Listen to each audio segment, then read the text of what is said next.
Olá, boas-vindas ao Meditantes Podcast Experiências em Meditação. Para você que está aqui, o Meditantes Podcast é esse espaço onde os nossos convidados, as nossas convidadas compartilham as suas experiências do universo da meditação.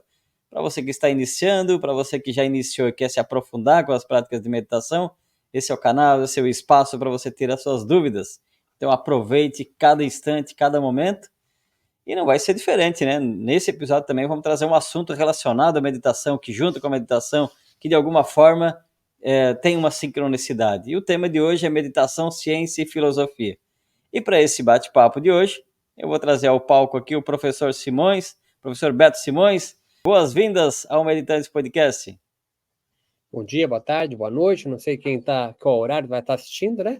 É um prazer estar aqui junto com você, muito obrigado, e a audiência do Meditantes Podcast. Quando que você iniciou com a meditação? Como que a meditação chegou para você? Qual é a tua história com a meditação do início até os momentos atuais? Sou formado em Educação Física e alguns anos depois de formado, conheci por um amigo a prática que tinha em Santos, onde eu morava, e fui fazer uma aula para conhecer. Era um tempo ainda que não tinha nem tapete, blocos, essas coisas ainda não tinham, né? A gente fazia um tapetinho de acampamento, de pano mesmo, cada um levava um lençol para cobrir, né? E eu lembro que logo nos primeiros 15 minutos foi caindo muitas fichas de porque eu tinha feito a faculdade, do que eu tinha estudado, já estava mais próximo da psicologia, como William Reich, por exemplo, ainda na faculdade, né? E foi caindo algumas fichas de por que o yoga, né? De por que eu tinha feito a faculdade de educação física, né? E que eu não estava ainda me encaixando muito bem. E dali, um ano depois, eu já estava fazendo um curso de formação com esse mesmo professor, né? Que é da tradição de Kaivalya Dhamma, em São Paulo. E me apaixonei, né? Aí a prática de yoga e meditação foi se coadunando e foi nessa formação que eu entendi que yoga é meditar, né? E não é uma preparação para meditar. Encontrei diversas escolas também, fui me apaixonando pela filosofia do yoga e pela prática, sobretudo. Você lembra que meditação que era nessas primeiras meditações que você fez lá? Meditação de yoga não tinha nome, não tinha blend, Certo. né? Eu lembro que quando nós nos formamos em yoga, estou falando aqui em 98, 2000, a gente tinha uma agenda com dias da semana e horário. O que estava lá era yoga, né? Não tinha Yin Yoga, Restaurative Yoga, Flow Yoga, e não há uma crítica, mas não tinha isso. Então, quando você me pergunta qual a Certo. meditação, eu respondo como eu aprendi, né? Você está me perguntando qual técnica eu utilizo, entendeu? Sim. Qual a técnica que eu utilizo, realmente para mim é indiferente, né? Porque a experiência é a mais importante, né? Não é que tipo de tênis você usa para sair do ponto A para o ponto B, né? Mas que você chegue lá. Quais os desafios que você passou, ou que quando você pratica meditação e yoga até hoje você tem algum desafio, e quais são eles? Se desafio você quer dizer dificuldade? Isso. Tenho dificuldade, né? Porque o nosso corpo ele se modifica no encontro com o mundo, né? E como o mundo não é estático, diversas vezes há encontros que não são alegradores. A meditação ela fica mais difícil, porque ela exige de você um distanciamento de todo o turbilhão que você tem com o encontro com o mundo, né? Então, as minhas dificuldades são a vida. Essas são as minhas dificuldades. A minha dificuldade é a vida, não é com uma técnica específica, com um tipo de meditação, mas os encontros que eu tenho com a vida. Nem sempre é fácil meditar, sobretudo quando você está sofrendo, né? E é justamente aí que é importante você se exercitar e exercer a tua prática, né? O que você percebeu de benefício com as práticas de meditação, de yoga? Eu acho que se tornar mais humano, né? Esse é o benefício da prática meditativa, se tornar humano, demasiadamente humano, né? Às vezes a prática me traz mais ansiedade, isso é bom. Às vezes a prática me leva para uma tristeza, e isso é bom. Uma prática meditativa que só te leva para alegria, bem-estar, preenchimento, ela só arrefece sintomas. Então, a prática autêntica de meditação Ela te leva para o encontro às causas do que causa sintomas e que te leva, às vezes, para a prática meditativa, né?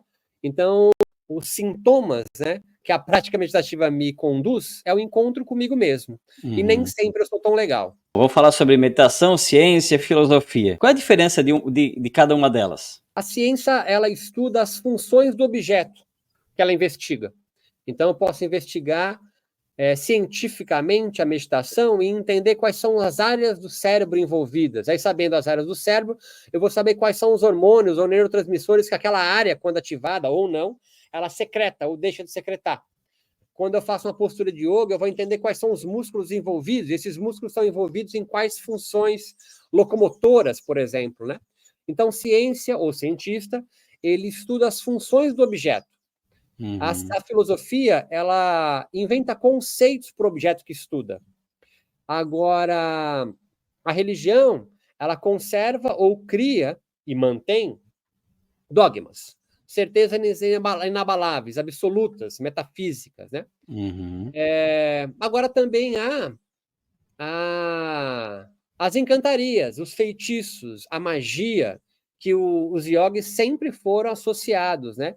Yogis sempre foram associados, muito mais que sacerdotes ou padres, a feiticeiros, a xamãs, a pajés, a bruxas.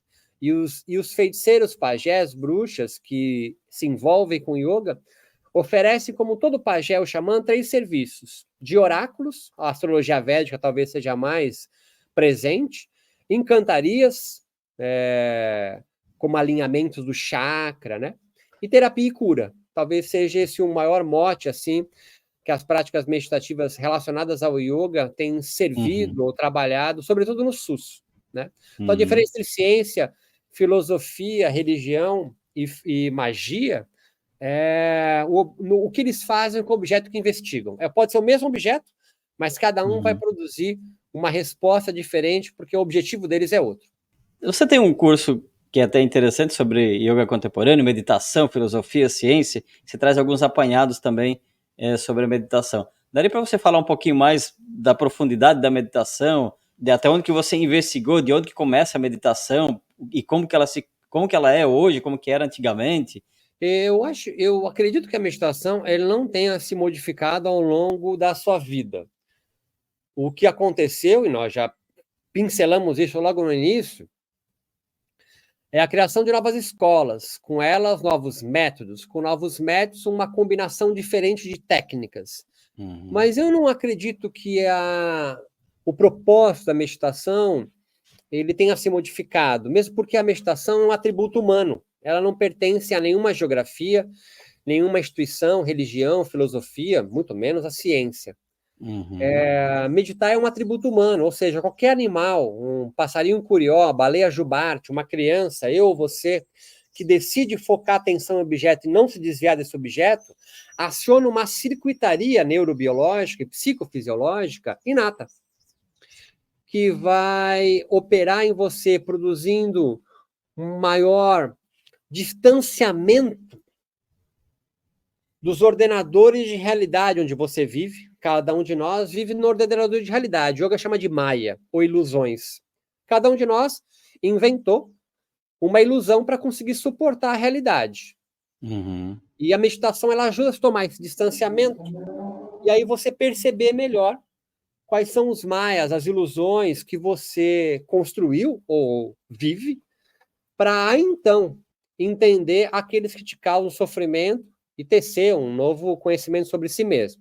Em termos neurobiológicos, a meditação ela vai operar numa circuitaria formada pelo córtex pré-frontal, o giro cingulado, que faz uma região do cérebro chamado tálamo dormir. Então, sempre que eu foco a atenção, essa área do cérebro é acionada automaticamente. Você nasceu assim. A baleia jubarte tem essa ação, chama córtex pré-frontal. O neurônio funcionando aqui faz, em consequência, uma região chamada tálamo, que é uma espécie de correio sensorial. Ele recebe as informações sensoriais do mundo que te afetam, a gravidade 10 metros por segundo ao quadrado, a luz, o som, o carro da pamonha, adentra o seu corpo, sobe pela medula, chega no tálamo, o tálamo retransmite para o resto do corpo. Quando você decide meditar, Essa região do cérebro, ao longo da prática, ela arrefece, ela diminui a sua ação.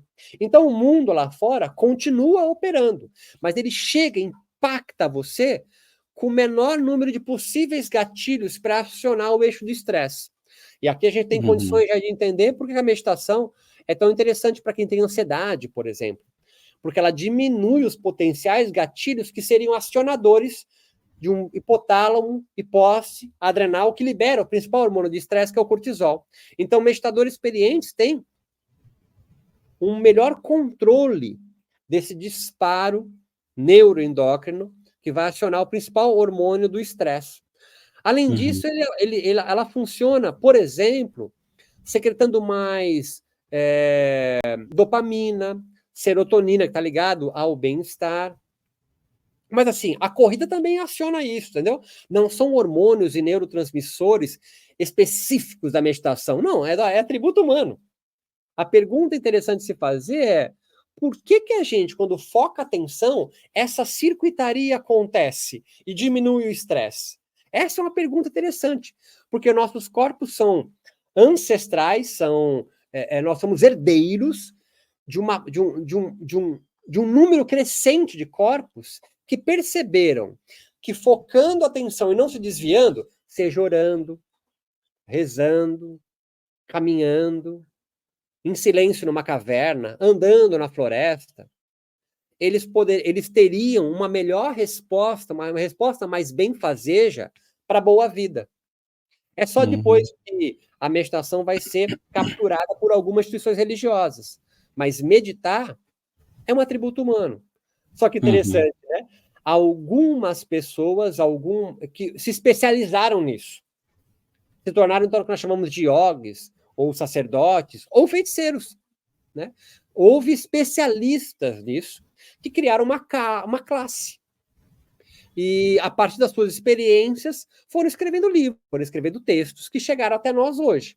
Então, o importante aqui é necessário se formar em yoga, fazer um curso de meditação? Não necessariamente. É importante? É importante, porque você vai trocar com mais gente. Mas ninguém vai incutir em você símbolos sagrados que vão fazer você se iniciar na meditação. Não, a meditação é atributo humano. Você, a baleia, um golfinho, um pato, ele já nasce com essa circuitaria. Um rato tem corte pré-frontal, giro cingulado, tálamo, dopamina, serotonina, todos eles. Mas olha, interessante. Aqueles que se dedicam à prática meditativa, meditadores experientes, foi encontrado até 123% a mais de melatonina circulante no sangue do que não meditador. E melatonina é um hormônio que é antagônico ao cortisol. Então, quando tem muito cortisol, a melatonina sai. Quando tem muita melatonina, o cortisol sai. Então, são pessoas que são mais lentos, Beto? Não! Eles são menos propensos a reagir de forma espontânea ao que o mundo atravessa, ou pensamentos que atravessam ele. Eles tomam, então, um distanciamento e aprendem a mediar o mundo, e não tornar o mundo imediato. Bate e solta. Meditadores, então, nós podemos pensar, são aqueles que aprenderam a mediar mundos. Né? São diplomatas. Eles aprenderam a viajar por entre os mundos e dar respostas ou não respostas de como o mundo e outros corpos os afetam. Dá para dizer que todo mundo medita? Dá para dizer que todo mundo nasceu pronto para meditar. Todo mundo medita, não sei. Certo. Talvez nós percamos essa habilidade de meditar com esse mundo contemporâneo, moderno, né, que nos exige uma resposta imediata a cada segundo. A meditação é o contrário disso. É você não dar resposta, né? Você demorar, né? Você ter um espaço para mediar a tua resposta, nem que seja o silêncio. Talvez esse vucu-vucu do mundo moderno, um dos motivos de tantas pessoas dizem que meditação não é para mim, meditação não funciona, meditação isso, meditação aquilo, para mim, meditação não é para mim, seria por essa... Bom, aí essas pessoas têm que fazer terapia, não consigo responder por todas elas, né? Eu consigo entender para você que a meditação, o yoga, nunca foi tão popular como hoje. Correto. Isso significa o quê? Que há uma demanda de pessoas que necessitam da produção corporal que a meditação faz. Então, a gente pode pensar, é lícito supor, que essa demanda é porque tem um nível de estresse gigante, altíssimo. O que o capitalismo está fazendo com a meditação, aí é outro assunto. Mas, nós nascemos prontos para meditar. 2, nós perdemos essa capacidade e alguns se especializaram. 3, na modernidade, o mundo é com tanta velocidade que tem exigido muito dos corpos que se cansam. Tá aí o livro do Byung-Chul Han, Sociedade do Cansaço. A meditação entra como uma quebra de demanda disso. Né? Só que, é claro, né, num mundo capitalista e competitivo como o nosso, até a meditação tem competição. Tem um app que te mostra quantas horas de meditação você teve na semana e você compartilha isso com seus colegas. Né? Então, a meditação também entrou no mundo competitivo, que é anacrônico, que é contraintuitivo com a própria proposta das meditações que exige, né? Que é você dar um distanciamento e não você entrar mais ainda como meditação como uma tarefa a ser cumprida, né? As pessoas que correm, as pessoas que fazem esportes cíclicos, maratona, ciclismo, até automobilismo, eles entram em processos meditativos. Chama estado flow. Não é a mesma coisa. Sim, eu ia Mas eles explicar melhor. Então, não é necessariamente a velocidade, saca? Alguém que está numa maratona, 42 quilômetros, correndo ali, se ele não está num estado flow, não estou falando que é especificamente igual à meditação, o propósito é outro, mas a circuitaria, ela é muito similar, porque é um atributo humano. Então, não necessariamente tem a ver com diminuição do movimento corporal. A meditação necessariamente está ligado a ficar parado. Não necessariamente. Nós estamos agora meditando. O que é a meditação? É eu estar focado num objeto. E meu objeto é você e a sua pergunta e a minha resposta. Eu estou totalmente focado nisso. E eu não preciso falar um pouco mais calmo e tranquilo, criando espaço entre uma fala e outra, porque aí eu sou uma personagem. Essa personagem vende muito. Essa com um semblante calmo, tranquilo, sereno, bindu na testa, roupa de açafrão.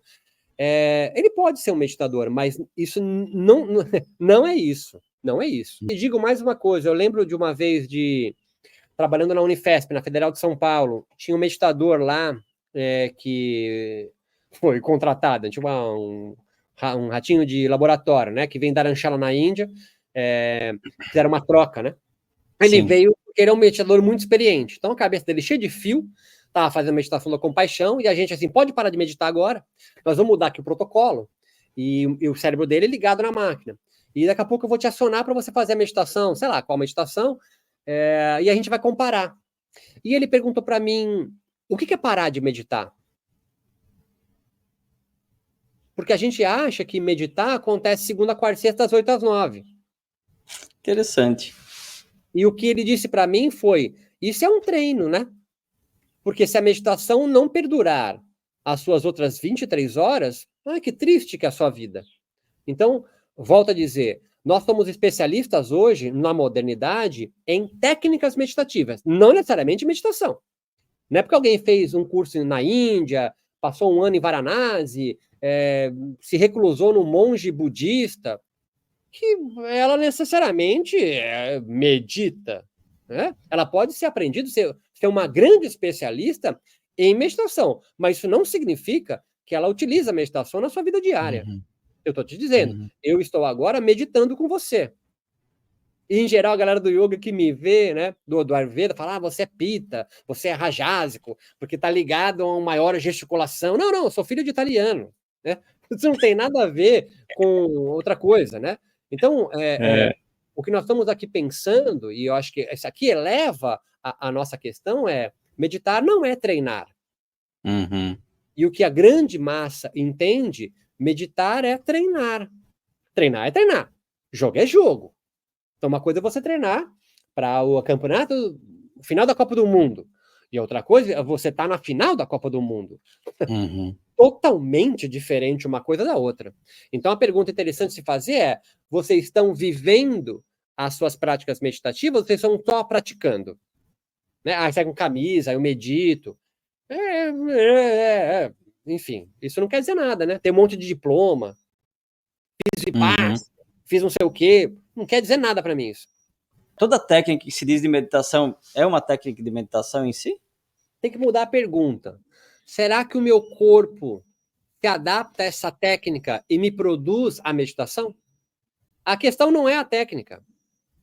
Se você prega um martelo na madeira com a testa, um alicate ou um martelo, e o prego entrou, é mais prático esse martelo, né? Mas aquele ali usou um alicate. Ele ali pegou uma pedra, ele pegou com o que tinha. Então nós estamos aqui discutindo qual a melhor ferramenta para enfiar um prego na madeira. Enquanto a pergunta interessante é, como é que você se sente? Né? Como é que você está experienciando a tua prática diária? Como é que está a tua vida? A meditação te ajuda ou te atrapalha? Porque pode ter algum momento, por exemplo, alguém está em depressão profunda. Eu não aconselho meditar. Eu não aconselho meditar. Quem está triste, pensando em abreviar sua própria existência, tomando remédio, não consegue nem ir no psicólogo para trocar ideia. Eu vou colocar ele sentado meia hora para entrar em contato com o verdadeiro ser dele? Não, ele quer fugir do ser dele. Pergunta assim, por que daí você não recomenda meditar nesses casos? Porque a Quando a pessoa pessoa está está com pensando em se depressão. matar. Aí eu mando ela entrar em contato consigo mesmo, e o sigo mesmo dela é triste. Por exemplo, eu vou meditar para entrar em contato com o nosso momento presente. Meu momento presente é acordar 4h30 da manhã, pegar 2 ônibus, um metrô, para entrar às 7h30, 8 horas, trabalhar mais 10 horas e voltar outro dia. Eu quero entrar em contato com esse momento presente, eu não quero entrar em contato com esse momento presente. Então a meditação não é para todo mundo mesmo. Ou pelo menos a meditação que nós conhecemos, né? Que tem essas técnicas. Meditar, volto a dizer, não tem nada a ver com técnica, com geografia, com ficar sentado, repetir mantra Om. É você diminuir a alienação, a ignorância, o yoga chama de avidya, sobre si mesmo e como o seu mundo está orquestrado com o mundo à sua volta. Não adianta nada ser um grande meditador e ser completamente alienado da vida. Eu medito todo dia, 2 horas, mas não troco ideia com meu pai. Eu medito todo dia, 5 horas, mas ninguém me aguenta. Eu sou chato. Eu critico, eu vigio e puno todo mundo que não é igual a mim. Você não medita! Militante da meditação. Nossa, você tem que aprender a meditar. Mas parece neopentecostal, né? Meditação não é uma religião. Então, as pessoas podem optar por não meditar. E elas vão ter uma vida, às vezes, muito boa. Muito boa. Muito boa. Então, por que eu não indico meditação para quem está em depressão? Porque ele precisa ir num psiquiatra. Ele não precisa ir numa aula de yoga especificamente. Talvez depois. Né? A meditação não vai resolver os problemas da sua vida. Ela vai fazer você entrar em contato com o que te aflige. Ou, na maioria, quase 90% das escolas de yoga e de meditação que eu conheço, elas só arrefecem os sintomas. Elas não vão na causa. Então, você está sempre com o mesmo sintoma, mas se vicia em meditar, porque ela diminui. Medito, aquilo que me faz sofrer arrefece, porque isso acontece, só que eu não vou de encontro à causa. Eu fico só naquele gostosinho do final da aula. Não existe uma preparação para meditar no yoga. Tudo é meditar. Sim. Eu não canto mantra Om, eu não faço posturas, eu não faço respiratórios, deito e depois eu sento para meditar. Tudo é meditação. Volto a te dizer, nós estamos agora meditando. Eu, pelo menos, estou meditando. Caramba, agora vai dando um nó na minha cabeça e na cabeça, acho, de vários que estão ouvindo aqui. Essa é a ideia, não é? Essa é a ideia, exatamente, sair fora da caixinha. Mas por que a parte mais legal, talvez para alguns, seja aquela Para parte você. do momento que deita? Para Para mim, você. ok. Só tem você como referência. E você Ok. não é referência do mundo. Quando você diz, por que a parte mais legal? Para você. E eu acho massa, que legal, pô, irado, legal. Beto, existem yogas que não são meditação? Chama Pilates. Então, você foi numa aula de yoga que você não se sentiu meditando desde o início, é Pilates. Já tem, já. Então, talvez tenham colocado o nome errado no cartaz. Qual é a diferença dos dois? Um tem meditação, outro não. Eita. O que é meditar? O que é meditar? Essa é a pergunta. Diminuição voluntária das modificações da sua consciência, certo? Uma definição meio clássica até. Meditar é você voluntariamente diminuir as volições da sua consciência. Nós estamos aqui conversando. Você está conseguindo diminuir voluntariamente as volições da sua consciência? Talvez agora que eu falei, você tomou consciência disso.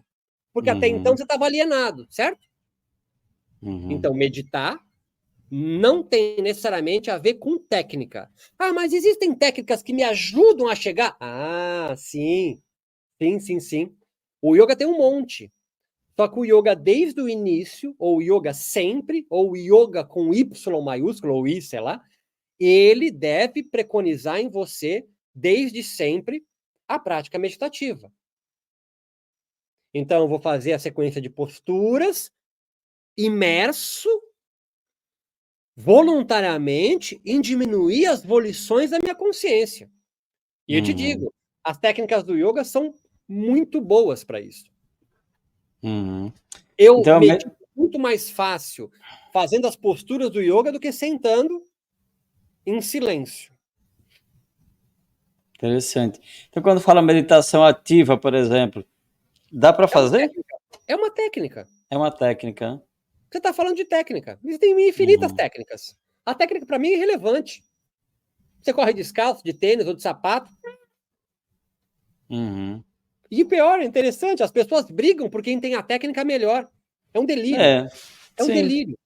É um delírio. Exatamente. A minha tradição tem uma combinação de técnicas mais eficaz do que a sua. Assim, eu dou risada, né? É uma brincadeira, né? É uma brincadeira. O meu Pai Nosso é mais forte que a sua Ave Maria. Parece aquela briga do meu Deus é melhor do que o seu, né? Essa briga é antiga, né? Exatamente. É que a gente acabou transportando isso para outras coisas. Seja bem-vindo ao meu mundo, sim. Digo a gente, agora a gente inclui todo mundo, né? Não é todo mundo, né? Tem eu e você conversando com a audiência que está aqui agora assistindo, né? Então, né? E cada um está construindo singularmente uma ideia do que nós estamos falando. Porque você está entendendo o que eu estou falando, eu estou transmitindo algo que talvez não tenha nada a ver que você está traduzindo, e quem está nos assistindo só pode fazer o que eles conseguem fazer, a partir do repertório deles, de experiências corporais, traduzir o que eu falo, e o que você diz e o que nós conversamos. Exatamente. No fundo, estamos sozinhos. Por que será que se criou tantas técnicas ou elas já existiam? Porque nossos corpos são singulares e únicos. Você acabou de falar que você acha mais legal a parte final do yoga. É que o seu corpo experienciando a prática se coaduna, se tornou mais potente, alegre ali. E eu dançando.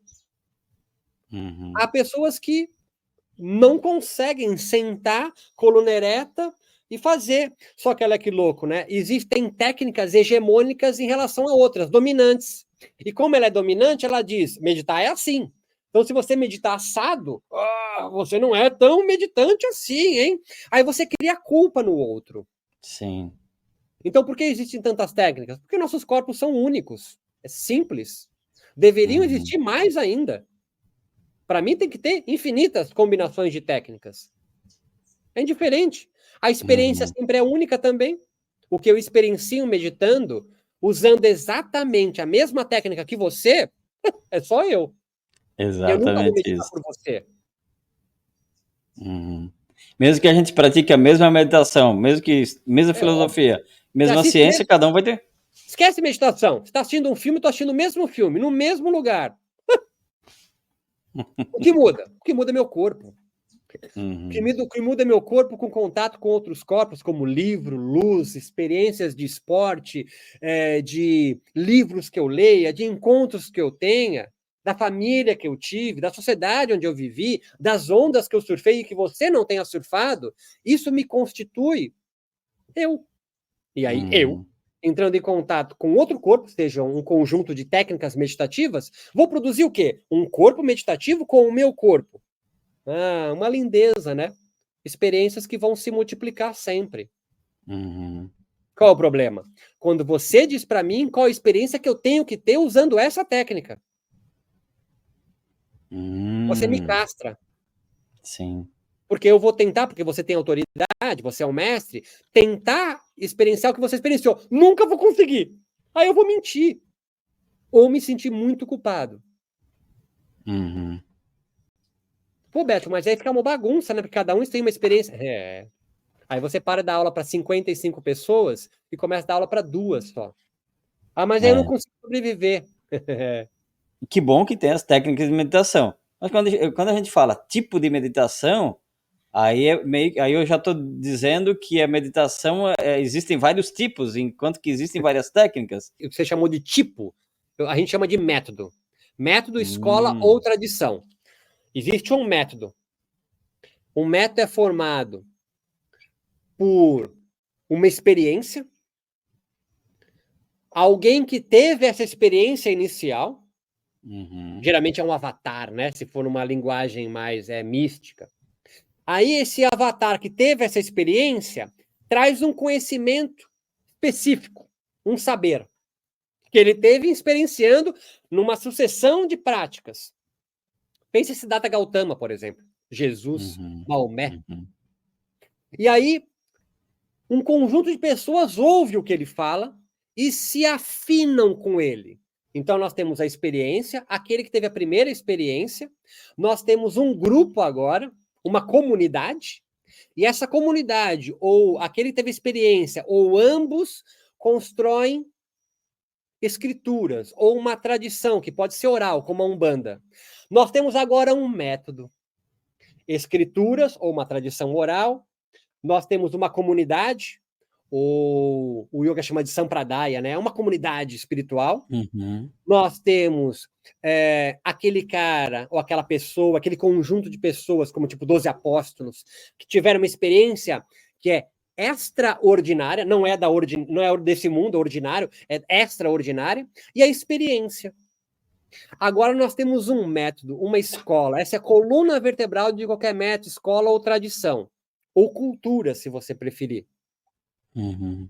As técnicas estão contidas aqui nessa comunidade, porque essa comunidade vai tentar construir um modelo para que a sua cultura, o seu mundo à volta, tenha aquela mesma experiência inicial. Aí você talvez tenha que ser iniciado nesse método. Só que nós não estamos tão acostumados mais, ou não gostamos muito da ideia de se converter a uma comunidade.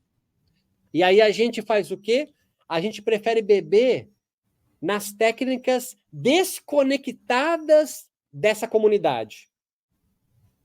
E aí você vai beber, você vai fazer retiro do Vipassana, aí depois você pega a técnica Sesshin da Monja Coen, que é do Zen Budismo, e aí você pode, de repente, falar, eu vou fazer um mix disso aqui. Então, uma coisa é um método onde estão contidas as técnicas organizadas de um jeito muito único. Primeiro abre com o Mon, depois você faz respiração por um lado, respiração pelo outro, sei lá. E aí você senta e medita, ou deita e medita, ou dança. A pergunta é, qual é o melhor método? Não, essa é uma pergunta tola. O que é importante? Você experienciando essa comunidade, estas técnicas, bebendo aqui, você produz uma experiência que é importante, benfazeja, interessante para você? Ah, tá sendo. Mas ela pode não ser eterna, né? Aí tem uma hora que não é mais. Aí você sai. Aí você pode ir para uma outra comunidade. Ou você pode construir a sua própria comunidade. Vou tentar dar um exemplo prático. Siddhartha Gautama, o Buda histórico. Ele é hinduísta. Ele é da casta dos guerreiros. E aí ele abandona esse ordenador de realidade, que é um hinduísta, o védico, porque ele não aceita o velho, a morte, sei lá o quê. E ele vai praticar yoga, provavelmente Hatha Yoga, por anos. Tem muitas experiências. Mas ele também não se dá bem. Ele vai tentar encontrar... A César era muito forte. Ele vai dizer que encontrou um caminho do meio. E vai construir um conjunto de técnicas que vai se afinando. Pessoas vão chegando para ouvir o que ele fala das experiências que ele teve. se forma uma comunidade. Ele organiza aquilo em 4 nobres verdades. Olha a tradição acontecendo. E olha que louco, né? Se você é uma mãe preta, védica, solteira no século XII, o que te resta? Morar com a sogra. Porque a cultura védica não te tem mobilidade social. Mas se você se converte a essa comunidade budista, de um ex-hinduísta, o Vedas não faz o menor sentido. É o que eu chamo de ordenador de realidade. Então, a pergunta interessante de se fazer é: qual ordenador de realidade que você vive? Ah, não sei. Então, é isso para isso que serve a meditação, para você tomar um distanciamento e entender quais ordenadores de realidade você vive e sofre, para encontrar meios de viver melhor. Antigamente, a entrega dos ensinamentos ou a transmissão era feita essa transmissão mestre-discípulo.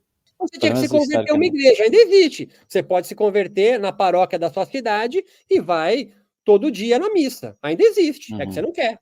Mas por que dessa mudança de realidade? Não mudou. Não mudou, é que você não quer. Nós vivemos numa sociedade desencantada. A gente não quer mais se converter a nenhuma instituição religiosa. O que você está chamando de mestre-discípulo é uma instituição religiosa.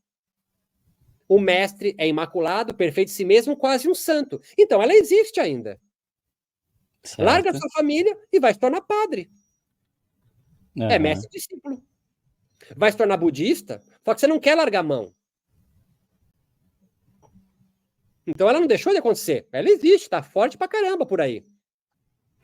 Dizem alguns que essa transmissão seria mais... Ela seria mais... Falando aqui em meditação, e ouvindo, a gente já ouviu aqui bastante gente falando sobre meditação. E alguns até, né, trazem essa ideia de que essa transmissão mestre-discípulo seria mais fiel do que uma transmissão online, por exemplo. Olha, a relação online, eu adoraria estar conversando com você, lado a lado, e com uma plateia na nossa frente. Mas por que a gente está aqui? Mais é prático. Menos fiel? Não necessariamente. A vida muda, tio. A vida muda. A vida muda. Mas eu volto a te dizer, querem ser fiéis a esse modelo? Pô, se converte, tá aí, o Osho tá aí ainda, tem tradições em Varanasi, o aparente do Iyengar tá lá ainda, mestres de meditação estão por aí, se converte, larga a sua família, vai para lá. Em vez de ficar criticando quem tá online, então larga tudo. Vai se enclausurar no mosteiro, vai ser celibatário. É uma opção sua. Em vez de ficar... Vai pra lá, porra. Bacana, quem se converte a uma instituição religiosa, uma comunidade assim, é mais fiel, tá mais próximo da meditação? Talvez, ele só faz isso, né? Ele só se dedica a isso, ele não tem que trabalhar na questão, como a gente tem aqui, por exemplo, né? Saber se vai monetizar esse vídeo, né? Então, em geral, Parampara estava numa sociedade pré-capitalista, pré-moderna, aonde existiam reis, príncipes que bancavam esses monastérios. Entende? Eu estudei na PUC. O meu departamento estava junto com teologia, que é ciência da religião, que eu fiz meu mestrado e doutorado lá. Quem banca aquele departamento? É o Vaticano. As bolsas são facíssimas. Entende? Então, assim, quer viver lá? Vai, existem ainda. Existem. Antes era mais fiel. Tá aí ainda. Vai lá. Vai lá, porra. Abandona a tua família, abandona tudo, muda o seu nome e vive mesmo lá com eles, porra. Tô incentivando, vai para lá. Para quem está iniciando em meditação, que dicas você daria? Se matricula numa aula, vai com o professor. Se matricula com o professor. Tem um professor de meditação. Como que eu sei qual que é o melhor? Faz, se matricula, começa. Vai bater o santo. Vai ser bom, não vai ser bom, né? Talvez ele fale muito de religião e você não goste. Vai para um outro. Ele fala muito, mas eu não consigo meditar. Tenta. É tentativa e erro mesmo. Não tem como te dar o caminho das pedras exato. Mas se quer começar a meditar, tem um professor. Não seja autodidata. Não vai dar certo. Não seja autodidata. E aconselho muito fazer terapia também. A meditação junto com terapia, ela dá um upgrade. né? Talvez para responder aquela questão anterior, né? Ah, não tem guru, a gente não confia nos gurus, né? Há uma lista imensa de gurus abusadores. Faz um casamento, prática meditativa e terapia uma vez por semana. Nossa, é lindo isso. A meditação como xistes, como sonhos, como associação livre, né? Que são esses mecanismos da psicanálise, elas também diminuem a nossa barreira de recalque, deixa passar os nossos afetos recalcados, reprimidos, e aí você tem elementos mais interessantes para trocar com o seu terapeuta. Eu faria esse casamento, essa dobradinha. Sim. Para quem já está mais avançado, que já está praticando meditação, mas tem dificuldade. Dificuldade do quê? Eu tenho que saber qual é a dificuldade. Dificuldade do quê? Dificuldade de se manter numa técnica? Muda, porra. Muda a técnica. Porque ter apego à técnica não é uma das coisas que mais se fala na meditação? Desapego, desapego, desapego. Então, desapega. Vai para outra técnica. Muda de professor. Eu não consigo meditar. Entenda, meditar é um atributo humano. Só para ter uma noção do que eu estou falando. Andar, locomover seu corpo no planeta. Não é humano. Nós aprendemos a andar no planeta olhando durante um ano, que é o que mais ou menos demora para aprender a andar, vendo outros humanos andar. Se você for criado com lobo, cachorro, você está andando em 4 apoios uivando na lua cheia. Então, andar não é um atributo humano. Eu estou te falando meditar, dedicar-se a tomar um distanciamento voluntário das modificações da consciência é uma questão de você se dedicar a isso e a técnica pode ir variando. Varia as técnicas. Eu, particularmente, adoro o que o yoga chama de pranayama. São técnicas respiratórias. 10, 15 minutos de técnicas respiratórias do yoga me conduz para um estado meditativo muito mais fácil do que ficar só em silêncio. 1 hora. Só que daí, é isso que é importante. Você é experiente, que consegue ficar meia hora sem pensar em nada. Repete essa frase de novo. Eu medito meia hora para não pensar em nada. Não tem sentido. Eu medito para acabar com as ilusões da minha vida. Você quer ser o quê? Um desiludido? É para isso que serve a meditação? Se a meditação é para diminuir as ilusões, então o produto final, o grande meditador, é um desiludido? Isso é alguém em depressão, que não tem a vida mais sentido nenhum.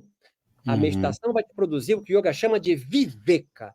Literalmente significa discernimento, sacações da tua vida e do teu mundo. Não é para se retirar do mundo. Não dá para se retirar do mundo. Não existe outro mundo. Aí eu medito para sair desse mundo. Não tem outro mundo. Você tá delirando. Então, primeiro, a meditação não se resume à técnica. Segundo, você está conseguindo reverberar a tua técnica, o teu treino, no resto do seu dia? Ou não? Só funciona ali, durante a meia hora? Né? Então, você não está fazendo nada, né? Você está só treinando. Eu quero ver você jogando. Eu quero ver mais pessoas que treinam meditação em campo, que é na vida, que é buscando fila na escola, na fila do supermercado, no correio. Eu quero pessoas humanas que meditam, não pessoas desumanas. Que a meditação tem esse propósito, tem desumanizado pessoas. Quer ver? Qual é o arquétipo do grande meditador? É aquele cara retirado na floresta, dentro de uma caverna, isolado da sociedade. Isso é o Spock. O Spock nem era humano, não sei se é referência, que as pessoas entendem que eu estou falando que é o Spock, né? Joga no Google, Spock. O Spock era aquele Jornada nas Estrelas. O Spock e o meditador é aquele que não tem sentimentos. Gente, o Spock era de Vulcano, era de outro planeta. Então, meditar era para te tornar humano e não desumano, sem emoções, sem pensamentos. Eu não me afeto pelo mundo. Você está esquizofrênico, você está delirando.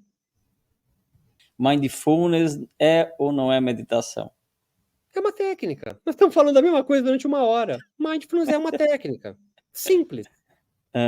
Tem um monge vietnamita do budismo, chamado Thich Nhat Hanh, que durante a guerra do Vietnã, no Vietnã, está no seu mosteiro meditando, e as bombas começam a cair fora do mosteiro e dentro dele. Soldados norte-americanos e vietnamitas estão morrendo na frente do mosteiro dele, e ele percebe assim: vou continuar aqui meditando, na minha paz, em busca do vazio, ou eu vou sair, arregaçar minhas mangas e trazer essa galera para cá? E ele fez, trouxe para dentro do mosteiro.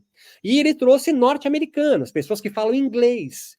E o que ele estava ensinando para eles? Será que eu ensinando a eles a meditar, eles não param de guerrear, que ele talvez não tivesse essa ingenuidade, né? Mas enquanto eles estão aqui se recuperando, diminuir esse ódio, essa agressividade deles, ele ensinou a prática que ele sabia do budismo, que é meditar, que especificamente do Zen budismo.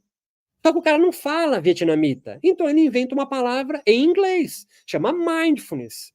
Kabat-Zinn, nos Estados Unidos, pega esse nome, patentia, e começa a aplicar no hospital.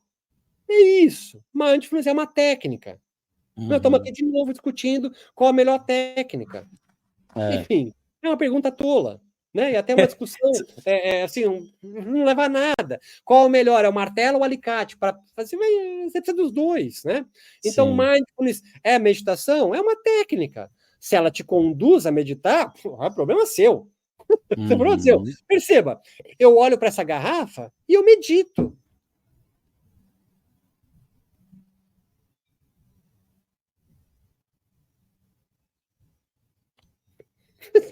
Assim, é de uma simplicidade que irrita a meditação. A meditação é irritantemente simples. Não é fácil.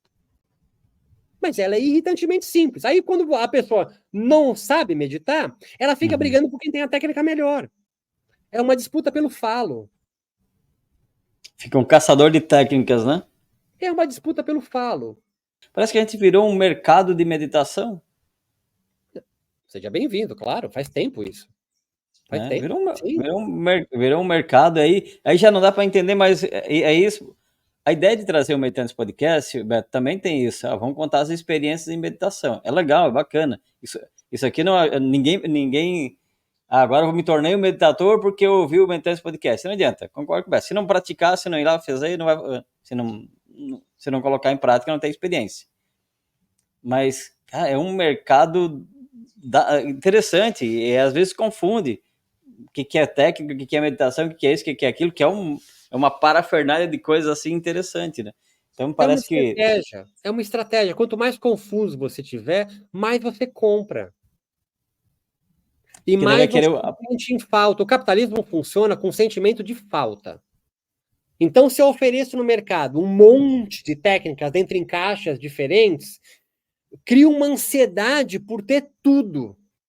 E eu estou te falando, eu estou olhando aqui para o meu ring light e é só isso que eu preciso.